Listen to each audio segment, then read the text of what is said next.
There is a place in Nigeria that most people have heard of, but nobody wants to talk about. Not really. Not the full truth. People mention its name in whispers. Mothers use it to warn their children. Judges say it slowly, letting every word land like a stone. Lawyers dread delivering the news. And the men who go in, many of them are never the same again. Some of them are never seen again. This place has walls so thick, they swallow sound. It has gates so heavy, they feel like the end of the world closing behind you. And inside those walls, there is a world, a completely different world, with its own rules, its own leaders, its own currency, and its own kind of justice. A justice that has nothing to do with any court of law. Today, we are going inside. If you've never heard what really happens behind those walls, stay with us. Because what we are about to show you is not a movie.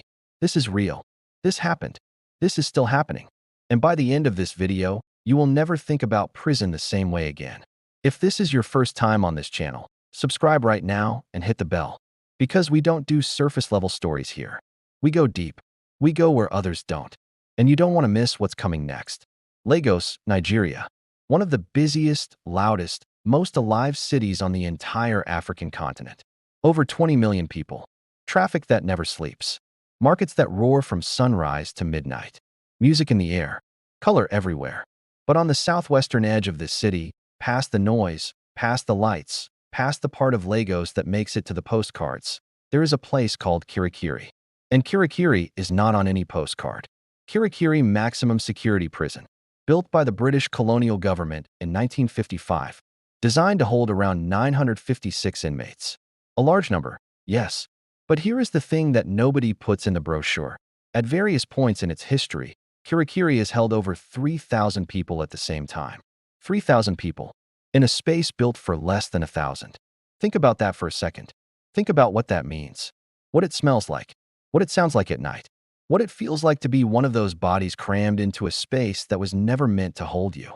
And yet, that is just the beginning of what makes Kirikiri what it is. Because the overcrowding? That's the part the government will admit to. That's the part that makes it into official reports.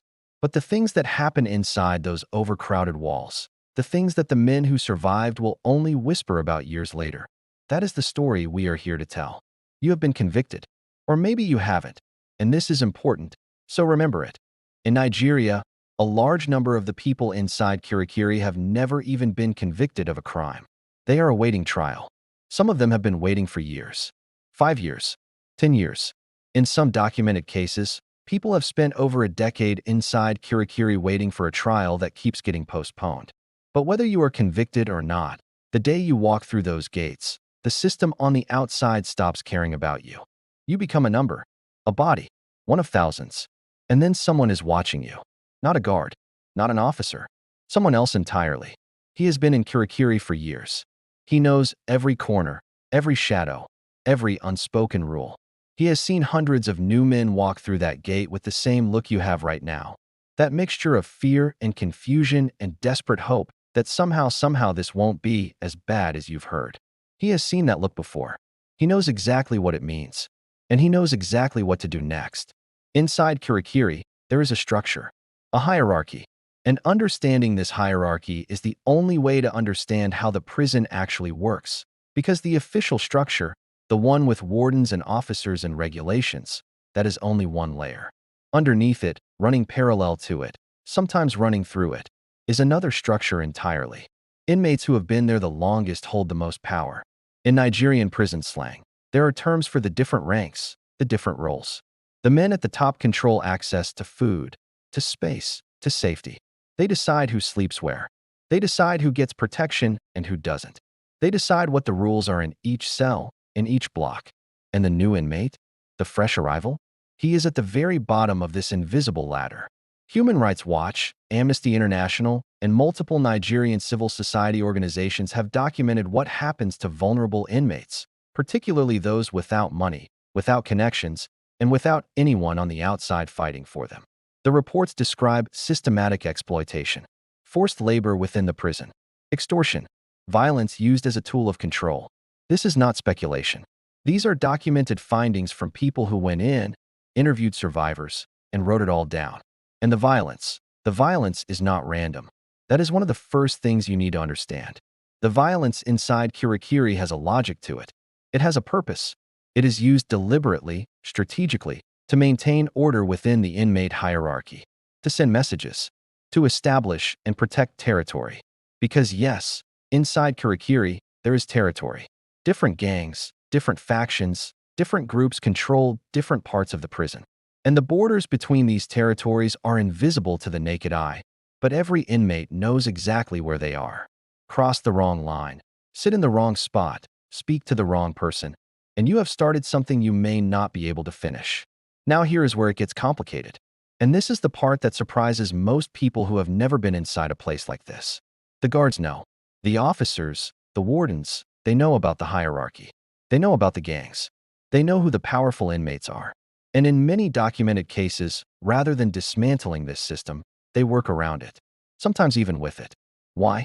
Because a prison with nearly 3 times its intended population, staffed by officers who are underpaid, overworked, and under-equipped, that prison needs something to keep it from falling into complete chaos every single day. And sometimes, the inmate hierarchy provides that something. Former prison staff in Nigeria have spoken about this dynamic. Human rights investigators have written about it. It is a dark, uncomfortable truth, but it is the truth. The formal system and the informal system exist side by side, and in many ways, they depend on each other. And while they depend on each other, the most vulnerable inmates pay the price. Let's talk about money. Because even inside a prison, money talks. Families on the outside who can send money in. Their loved ones eat better, sleep in better spots, buy small protections. There is a system of informal trade inside Kirikiri that has been described by former inmates as surprisingly sophisticated. Cigarettes, food, phone access, safety, all of it has a price. But for the inmate with nobody on the outside, no family sending money, no lawyer fighting for a speedy trial, that inmate is in a very different situation. He becomes dependent on the goodwill of those above him in the hierarchy. And goodwill, inside those walls, almost never comes for free. It comes with conditions, with obligations, with debts that are very difficult to repay. Multiple survivor accounts, recorded by Nigerian journalists and human rights organizations, describe how this debt system works. A new inmate is helped by a more powerful one. Food, protection, a slightly better sleeping spot. And then, slowly, the debt begins to be collected. In labor, in loyalty, in things far darker that we won't spell out, but that the reports, from Amnesty International, from the Network on Police Reform in Nigeria, from former inmates who spoke publicly, make absolutely clear. This is the reality behind the walls that most Nigerians drive past without thinking about. But let's go deeper. Because Kirikiri is not just one prison. Within its compound, there are different sections, different classifications. And there is one section that stands apart from all the others. A section where the noise is different, where the air feels different, where time itself seems to move differently. It is the section where men wait. Not for trial, not for appeal. They have already been through all of that. They have sat in courtrooms. They have heard verdicts. They have had their appeals considered and rejected. They are waiting for something else. These are the men on death row. And their story, what their days look like, what the final hours of a condemned man in Nigeria actually feel like, what happens in those last moments. That is a story that deserves its own time. But first, there is something you need to understand about how a man arrives on death row in Nigeria. Because the journey there is not always what you would expect. And the conditions on death row are not what most people imagine when they hear those words. In 2021, the Nigerian Correctional Service, that is the official name of the country's prison system, rebranded from the Nigerian Prison Service in 2019, confirmed that there were over 3,000 inmates on death row across Nigeria. Over 3,000 human beings, sitting in cells, waiting for a sentence to be carried out.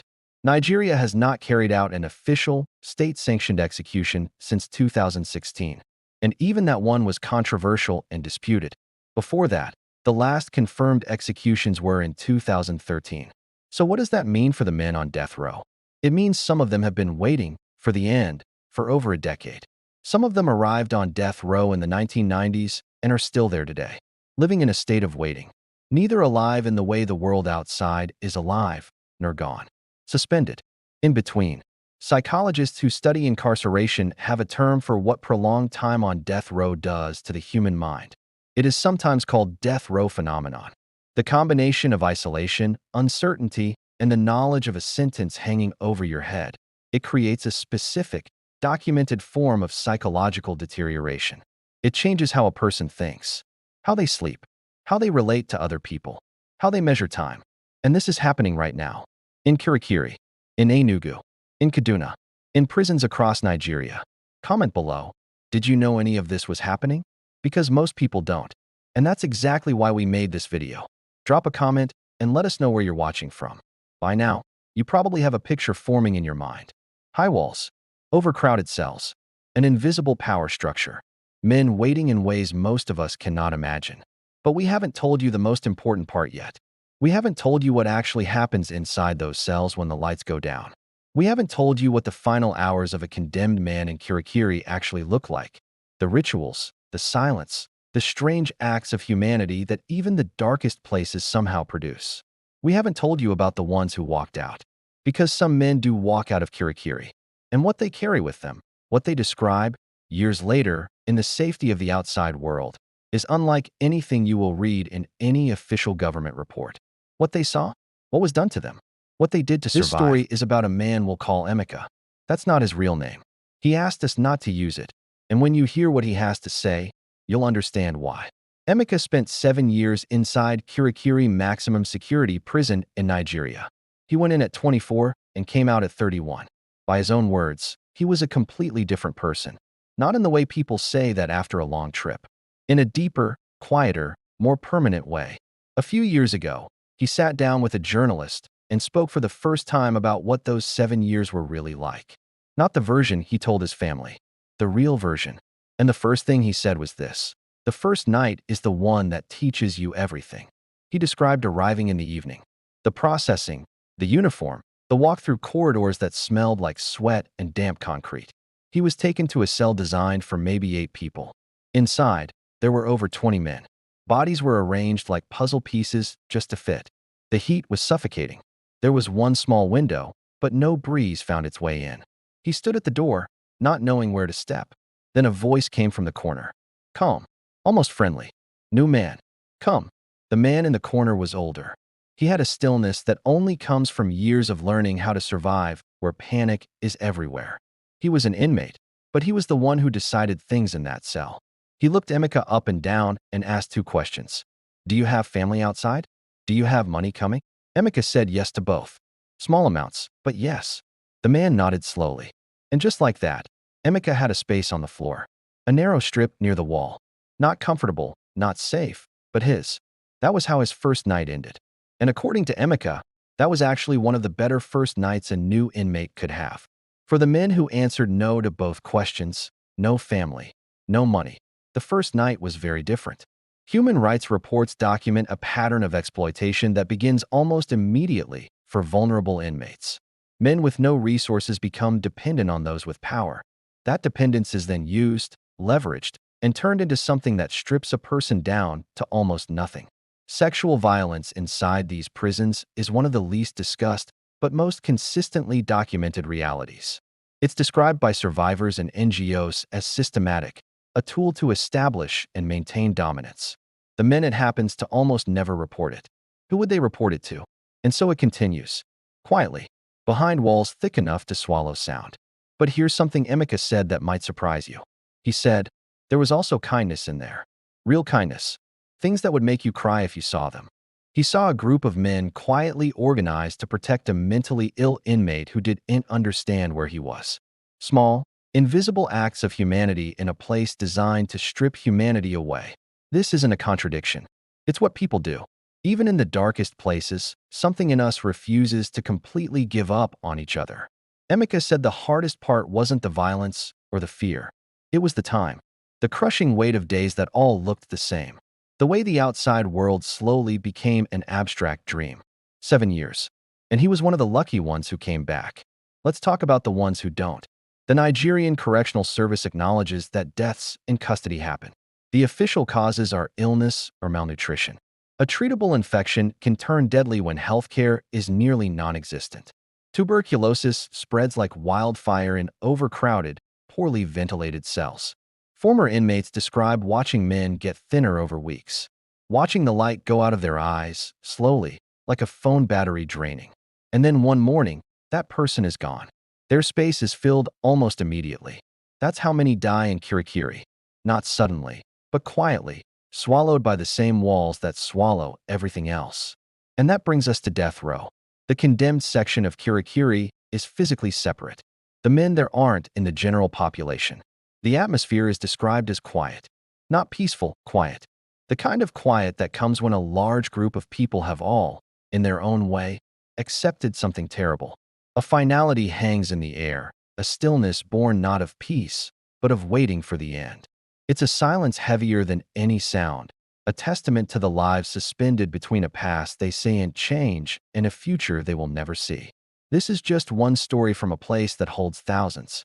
It's a reminder of the complex, often brutal, and sometimes surprisingly humane world that exists behind prison walls. The men on death row in Kirikiri come from all over Nigeria. Different tribes, different religions, different backgrounds. Some of them are educated. Some of them can barely read. Some of them were convicted of murders that the evidence clearly supported. And some, this is documented, this is not an accusation made lightly. Some of them are almost certainly innocent, convicted through processes that were compromised by inadequate legal representation, by coerced confessions, by investigations that were not thorough enough. The Nigerian justice system, like many systems in developing nations under pressure, has not always gotten it right. And on death row, getting it wrong is permanent. Subscribe if you believe stories like this one need to be told. Most people will never know what happens behind these walls. You do now. Share this video, because awareness is the first step to anything changing. What does a day on death row actually look like?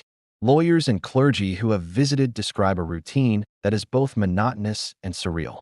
The men wake up. They are allowed limited movement. They eat. They sleep. They talk to each other. Some of them pray. Deeply, constantly, with the kind of fervor that only comes when prayer is one of the only things left. Some of them have been doing this for over a decade. Here is the thing about death row in Nigeria that most people don't understand. The sentence, death by hanging, exists on paper, but the machinery to carry it out has largely stalled.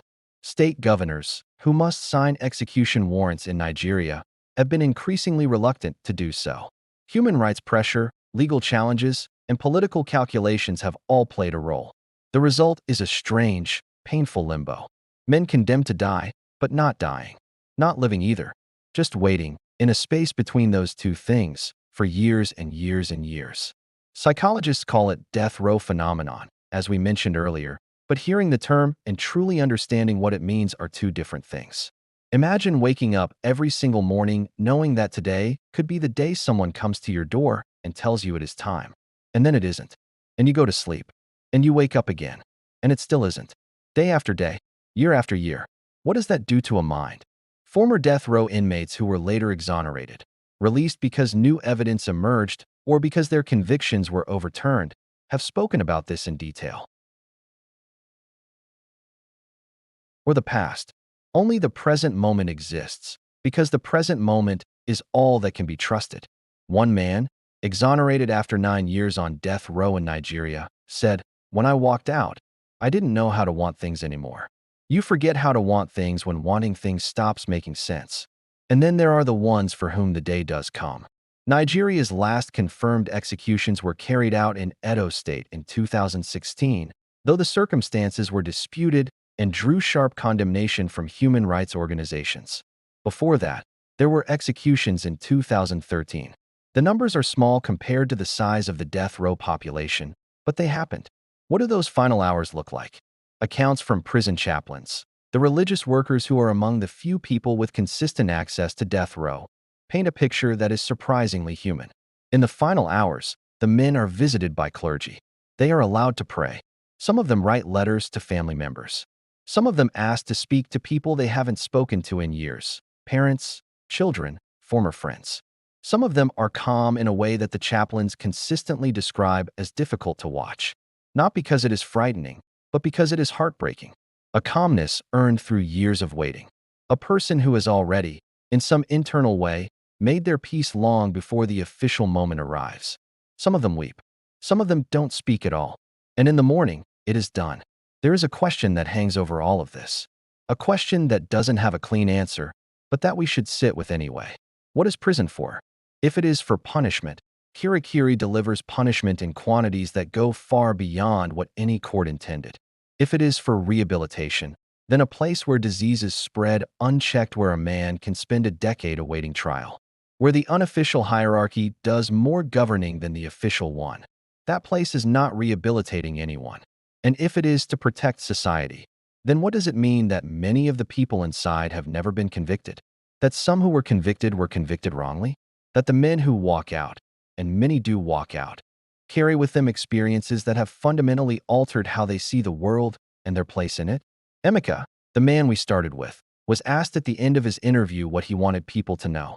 One thing, just one. He thought for a long time. And then he said that we were still people in there. Even when everything in that place told us we weren't. We were still people. The walls of Kirikiri are still standing. The gates are still heavy. And every day, men walk through them. Some guilty, some not yet proven, some whose guilt will never be properly established. And they enter that other world. That parallel Nigeria, hidden in plain sight on the edge of the city that never sleeps. Most people will drive past it without thinking.